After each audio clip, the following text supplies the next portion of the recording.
If you've looked in the mirror in the last year or two and thought, what is happening to my body? This video is for you. Maybe weight is showing up around your middle that wasn't there before. Maybe you're waking up at 3 a.m. for no reason. Maybe you feel anxious or irritable in a way that doesn't quite feel like you. I hear this from women constantly, and the first thing I tell them is this: your body is not broken. What's happening is something very specific and something you can actually work with. Stay with me, because by the end of this video, you're going to understand your body in a way that probably no one has explained to you before.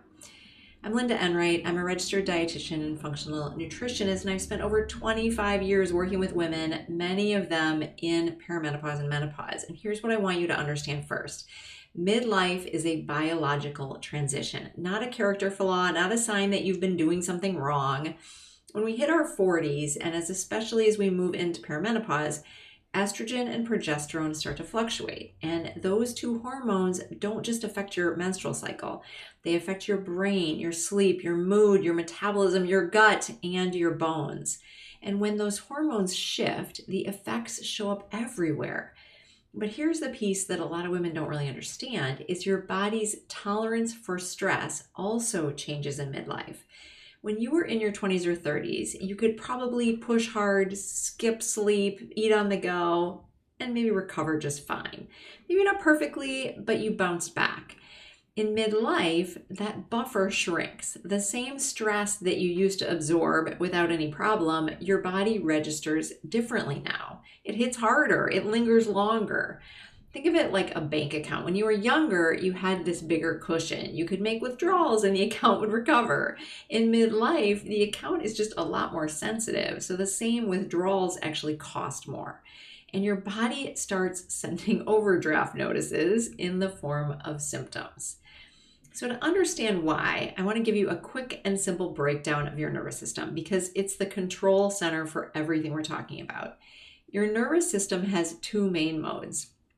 Think of them sort of as two settings on a dial. Setting one is fight or flight. This is your stress response. And when your brain perceives a threat, a tense email, a worry about your kids, a hard workout, even a long to-do list, your body activates the system. Cortisol and adrenaline surge, your heart rate goes up, digestion slows, your muscles tense, your body is mobilizing to deal with danger. This system is great, it's brilliant, works really well, it's kept us alive for thousands of years. Setting two is our rest and repair, and this is where digestion happens, where hormones get balanced, where your immune system does its work, where sleep becomes actually restorative.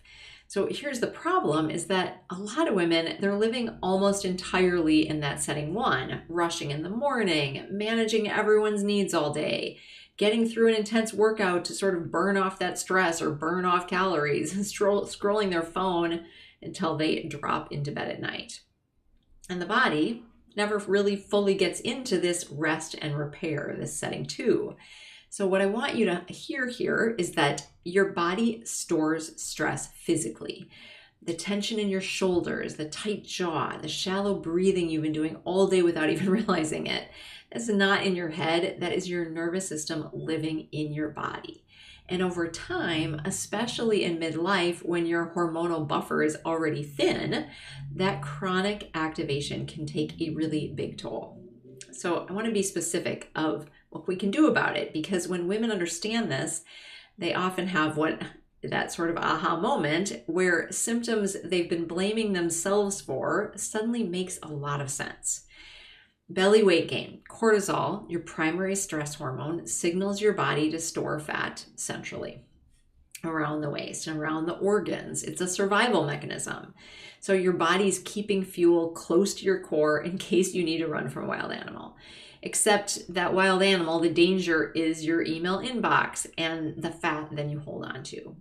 Poor sleep, another one. Cortisol and melatonin, your sleep hormone, the cortisol and melatonin, they work on opposite schedules. So cortisol should be going down in the evening. And when you're chronically stressed, it doesn't happen. So you lie awake with your mind racing, or you wake up at 3 a.m. and you can't get back to sleep. Anxiety and irritability, another thing that happens when your nervous system is always on high alert. Now your threshold for that drops. So things that used to just roll off you feel huge. And in midlife, when our progesterone declines, which is our naturally calming hormone, this gets even worse. Another problem, sugar cravings. When cortisol rises, it spikes blood sugar. And when blood sugar crashes, your body screams for quick fuel, for energy. Maybe that 3 p.m. you're dying for a sweet snack. Again, not a lack of willpower. This is just biochemistry and it's hormone disruption. So this is where it is all connected. Stress does not just cause uncomfortable symptoms. It actually interferes with production of hormones at a biochemical level. I'll say more about that in just a minute. I want to talk for a minute here about the cortisol steal. So this is something that I want to make sure you understand.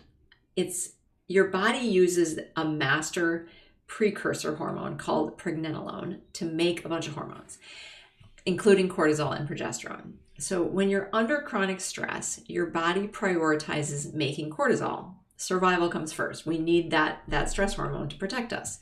So what that means is we have less pregnenolone, which is then available to make progesterone. So progesterone, is your calming, your sleep supporting, anxiety reducing hormone, and the one that declines first in perimenopause. So if you're stressed and you're navigating perimenopause, you're getting hit on both sides. Stress is literally stealing the raw materials your body needs to feel balanced. So here's what I want you to take away from this video. Stress isn't just making you feel bad, it's biochemically interfering with your hormones, your sleep, your weight, and your mood. The good news, your nervous system is highly adaptable, and there are real practical tools that make a huge difference. And I'm going to share those in other videos, and there's more information in my latest podcast episode, but this is the work that I do every day with my clients. So if this is resonating with you and it's something that I got to figure out how to manage that better, schedule a discovery call. Click on the link in the comments and let's chat.